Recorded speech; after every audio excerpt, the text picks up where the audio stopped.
بسم اللہ الرحمن الرحیم۔ رسول اللہ صلی اللہ علیہ وآلہ وسلم نے ارشاد فرمایا، میری چاہت اور خواہش ہے کہ میری امت کے ہر فرد کے دل میں سورۃ یاسین ہو۔ نبی کریم صلی اللہ علیہ وآلہ وسلم نے فرمایا، اللہ کے نزدیک سب سے ناپسندیدہ کلام یہ ہے کہ کوئی کسی سے کہے کہ اللہ سے ڈرو اور وہ جواب دے کہ تم اپنی فکر کرو۔ رسول اللہ صلی اللہ علیہ وسلم نے ارشاد فرمایا، مسلمانوں، اگر تم سے کوئی چاہتا ہے کہ وہ اللہ سے باتیں کرے تو اس کو لازم ہے کہ قرآن پڑھے۔ اپنی موت کو یاد رکھنا۔ نبی صلی اللہ علیہ وسلم نے فرمایا، جب تم نماز کے کھڑے ہو تو اسے الوداعی نماز سمجھ کر ادا کرو۔ رسول اللہ صلی اللہ علیہ وآلہ وسلم نے ارشاد فرمایا، جب تم بیمار کے پاس جائے تو اس سے اپنے لیے دعا کی طلب کر۔ بیمار کی دعا ایسی ہے جیسے ملائکہ کی دعا۔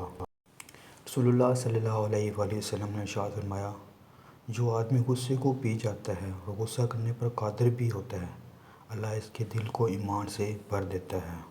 رسول اللہ صلی اللہ علیہ وسلم نے فرمایا، اللہ نے تم پر ماں کی نافرمانی حرام قرار دی ہے اور والدین کے حقوق نہ دینا اور ناحق سے مطالبات کرنا بھی حرام قرار دیا ہے۔